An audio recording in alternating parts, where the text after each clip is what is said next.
existing, just as in the case of the mirror's reflection of a face.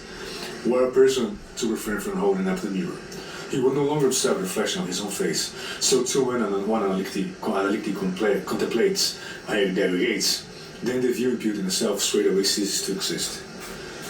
So too, when one analytically contemplates the aggregates, then the view imputed in the self straightway ceases to exist. Number 34, it was on account of hearing this the same concept that the great Arya, Ananda, immediately achieved the purification of the Dharma.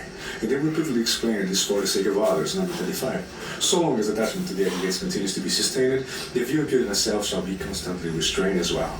It is based on the presence of the view imputed in the existence of a self, that karma action, and becoming continually constantly on. As for the three phases in which cyclical births and the deaths, and it turns non or prior, intermediate or subsequent, just as with the wheel appearing by the twirling of a fire brand, their generation is independently caused. It does not exist having arisen from itself from some other or both, and also do not exist in any of the three periods of times once this realized the view imputed in itself ceases. Along with subsequent karmic actions and retributions, having perceived the cause and effect in this manner, its arising and its complete cessation. One therefore refrains from seizing upon there being any reality to the world's existence or its non-existence. When the foolish hear this Dharma, so able to bring about the end of all suffering, because they have no knowledge of it, they become fearful of the station in which one has nothing to fear. That there shall be none of this in the station of Nirvana, how could they that generate in fear in you?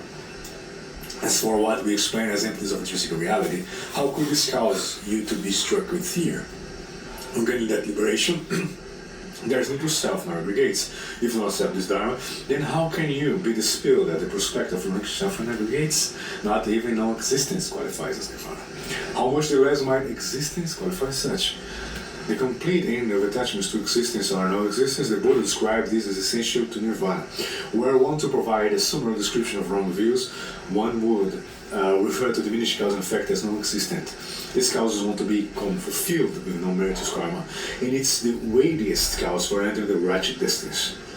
Were one to provide a summary description of right view, one would refer to believe in existence of cause and effect. This is able to cause one to gain a full measure of merit, and is the most severe cause for rebirth from the good destinies.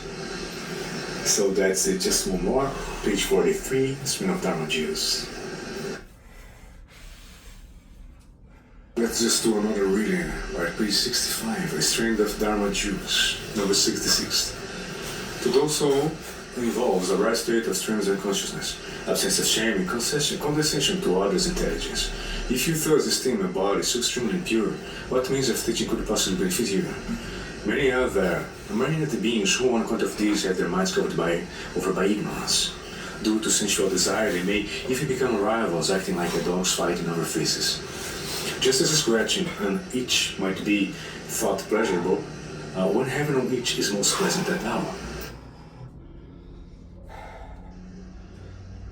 Page 60, let's just read A String of Dharma Jews, Kravika Buddhist Classics. Number 33. Take up giving, blessing words, beneficial actions, and salutary joy endeavors. I pray that you will draw in the people of the world, and that based on this you will propagate right Dharma. Number 7. The four foundations of meritorious qualities. A. The king should realize truth generates trust. Lies diminish it. When a king utters a single truthful discourse, it is seen as a building in the people a solid trust in him. By the same token, when he esteems the telling of lies, he fails to produce in others any confident trust in himself. The power of sincere intentions to create an absence of position is constrained by the extent to which they may benefit on others. It is this sort of discourse which defines truthfulness. Whatever stands in opposition to this amounts to false speech. Relinquishment counters real fact, false, miseries, damage, virtue. A single act of relinquishment, wealth, if done with shining clarity, is as if able to place the sovereign's fault. So just one more reading, page 113.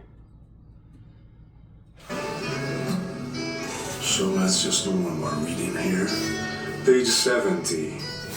That's about the Nagarjuna's Guide to Bodhisattva's Path. Right? The discussion of the perfection of dhyana meditation. The four dhyanas. There are four dhyanas as below. Possessed of primary ideation, vitarka. Possessed of mental discursion, vikara. Possessed of that. Let's just do one more reading, page 71. Nagarjuna Guide to Bodhisattva's Path. In addition, there are 32 types of purity, serving as the basis for development of 16 kinds of dhyana, enhanced for progress on the path of Buddhahood.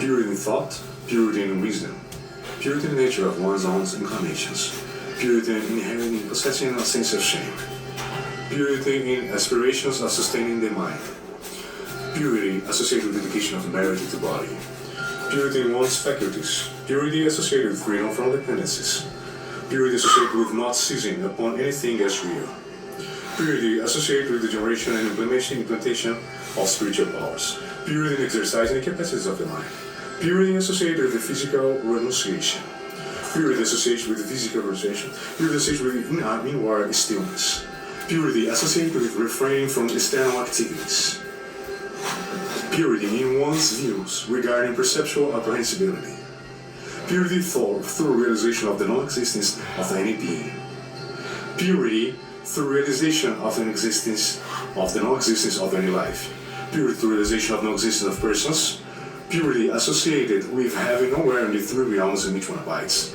purity associated with the methods comprised by the factors conducive to enlightenment, purity associated with the illumination through which one abandons the obscurations, purity associated with the entry into wisdom, purity associated with having no inconsistencies regarding karmic cause and effect, purity associated with bringing patience to one's contemplations on karma, purity inherent in realizing the wisdom fathoming all aspects of the one from which Buddhahood is born, purity associated with the preliminary expedient means used to attract beings into the path, purity associated with the avoiding obstructiveness within any side dedicated to the realization of the body, purity associated with refraining from attachment to dharmas of the Sarvaka disciples in a particular purpose, purity associated with the radiance generated when peacefully abiding in dhyana, purity inheriting the freedom from mental scatteredness associated with samadhis of the Buddha, purity associated with contemplating the behavior of one's own mind, purity associated with speaking dharma will suited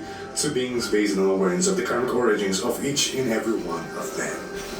So that's it, just a small one. Nagarjuna Guides the Bodhisattva's Path, page 73.